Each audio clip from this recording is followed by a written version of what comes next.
Bimbọ Ademoye ṣàlàyé èyí làwọn nǹkan tí mi ò lè ṣe láéláé. Arẹwà òṣèrébìnrin ilẹ̀ wa tó kópa arọ́lákẹ́ nínú fíìmù Aníkúlápó Bimbọ Ademoye ti sọ̀rọ̀ lórí àwọn nǹkan táwọn èèyàn mọ̀ nípa ẹ̀ àti bí ọ̀pọ̀lọpọ̀ kò ṣe gbà á gbọ́ nígbà tó bá ń sọ fún wọn pé òun kì í ṣọmọ jádejáde tí wọ́n rò pé òun jẹ́. Bó tilẹ̀ jẹ́ pé kò dojúkọ ẹnikẹ́ni láti sọ gbogbo àlàyé yìí, ọgbọ́n ló fi gbé ọ̀rọ̀ náà kalẹ̀ lójú òpó ayélujára Instagram rẹ̀. Nínú fọ́nrán kan tó gbé sójú òpó Instagram yìí ló ti gbé fóònù sétí bí ẹni tó ń bá ọ̀rẹ́ ẹ̀ sọ̀rọ̀. Ohùn tó ń dún látinú fóònù béèrè pé ṣé káwọn ṣeré jáde ní bí aago 9. Bimbọ sì fi tayọ̀tayọ̀ gbà bẹ́ẹ̀, ṣùgbọ́n nígbà tó rí pé ọjọ́ ti lọ, aago 9 àárọ̀ sì ti kọjá, ó béèrè pé ṣé alẹ́ ti lẹ́ni. Tọ̀hún náà bá dá lóhùn pé bẹ́ẹ̀ ni Bimbọ bá fajúro, ó rúnjú pọ̀ nítorí ó mọ̀ pé òun ò ní lè lọ. Kò bá a mọ níbẹ̀ láti túbọ̀ la ọ̀rọ̀ èyí àwọn tí kò bá mọ̀ tàbí tí wọn kì í gba ọ̀rọ̀ ẹ̀ gbọ́.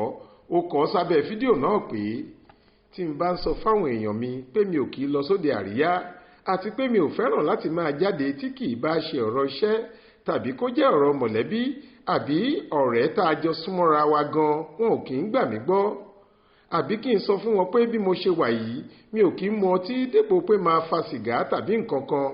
Irú ojú tí wọ́n máa ń ṣíwò mí máa ń pa mí lẹ́rìn-ín. Láyé mi, látọjọ́ tí wọ́n ti bí mi sáyé, ẹ̀ẹ̀mẹ́ta péré ni mo bá wọn lọ kílọ̀ọ̀bù rí, mi ò sì tún jẹ́ lọ mọ́ láyé mi. Ó tẹ́ mi lọ́rùn kí n sùn kalẹ̀ lórí bẹ́ẹ̀dì níbẹ̀, kí n máa jẹun, kí n máa wo ètò orí tẹlifíṣàn tàbí fíìmù.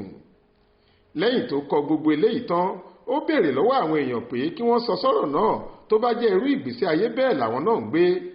Àwọn òṣèré tíátà ẹgbẹ́ ẹ̀ bíi Bímpé Oyèbádé, Kẹ́mi Àfọlábí, Adéṣùà Ẹ̀tómi àtàwọn olólùfẹ́ míì ní ọ̀rẹ́ iṣẹ́ ìwo mọ́ àwọn lára gan ni, torí bẹ́ẹ̀ gẹ́lẹ́ ló máa ń ṣe àwọn náà.